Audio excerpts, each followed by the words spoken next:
गौमय वस्त्र लक्ष्मी, गाय की गोबर में लक्ष्मी का वास है और जिसके द्वार पर गौ सेवा है लक्ष्य उसके द्वार पर है। लक्ष्य प्राप्ति और लक्ष्मी प्राप्ति के लिए कोई यज्ञ अनुष्ठान की आवश्यकता नहीं है। गौ सेवा से हमें जुड़ना पड़ेगा, गौ पालन से हमें जुड़ना पड़ेगा कि लक्ष्य और लक्ष्मी की प्राप्ति के लिए बहुत अनुष्ठान है।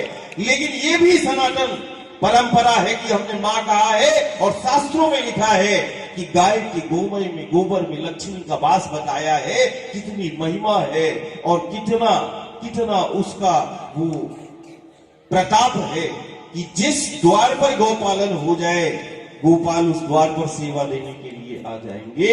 ये हमारा विश्वास है कि नहीं, जिस गांव और नगर के द्वार पर गौपालन, जब जब हमारे गांव नगर में गौपालन होता था, गौ सेवा होती थी, विघ्न बाधा रोग दोष उस गांव में प्रवेश नहीं करते थे, उस घर में प्रवेश नहीं करते थे जहां पर गौपालन होता है, जहां पर सेवा होती है।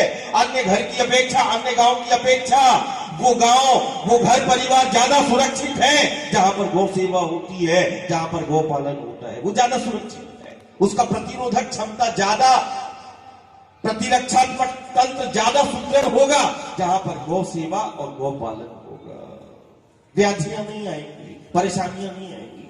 तीसरी प्रत्यक्ष सगुण से जोड़ दिया। काना बोलते हैं, संवाद बोल जाता है, काना बोलते हैं कि बाबा एक तो सामूहिक रूप से जो, और यज्ञ के मूल में ही गाय, पंचगव्य के बगैर कोई यज्ञ, कोई अनुष्ठान, कोई पूजन संभव ही नहीं है।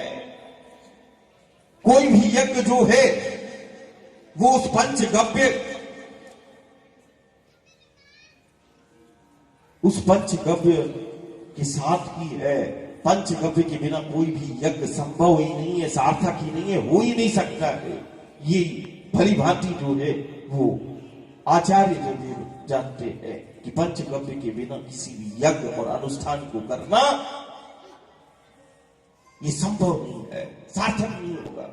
कान्हा बोलते हैं कि बाबा सामूहिक रूप से गौ पूजा करें, गांव की समृद्धि और परिवार की प्रसन्नता संपन्नता तो गौ से है, चलो हम गायों का पूजन करें। आज भी हम गायों का पूजन करते हैं और गाय को मां कहते हैं। धर्म संस्कृति का हम उसको मेरुदंड बोलते हैं। प्रसन्नता संपन्नता का सिर्फ हम ही नहीं, आज अमेरिका जैसे, ब्रिटेन जैसा, जर्मन जैसा देश जो है वो कहता है, दुनिया चिल्ला रही है कि भारतीय जो गौवंश है उसका कोई विकल्प नहीं है प्रसन्नता और संपन्नता के लिए। ये जो हिंदू समाज है, ये जो भारत है, जो गाय को मां कहता है, इसमें अतिसंयुक्ति नहीं है। ये मां ऐसे ही नहीं नदियों को कहते हैं, ये ऐसे ही पहाड़ों को नहीं पूजते हैं। हमारी परंपरा है, हम पहाड़ों को पूजते हैं, हम गोवर्धन का पूजन करते हैं, हम कामतगिरी का पूजन कर रहे हैं, हम मानधाता का पूजन कर रहे हैं, हम विंध्याचल को पूज रहे हैं।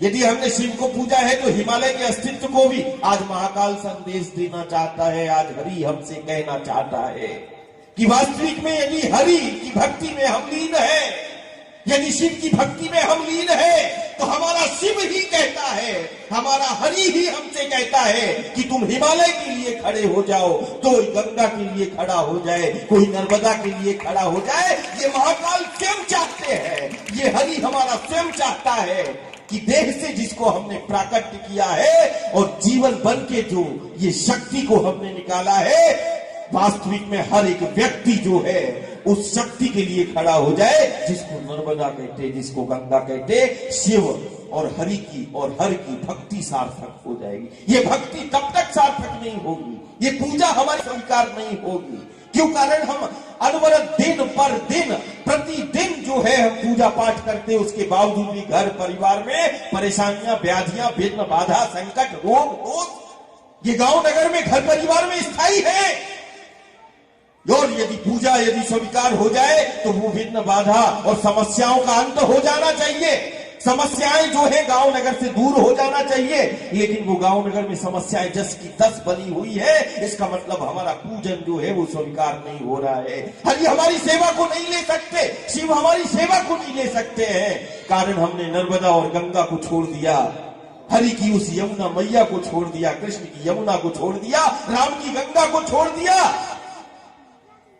शिव की नर्मदा को छोड़ दिया, हिमालय को छोड़ दिया, पर्वतमालाओं को छोड़ दिया,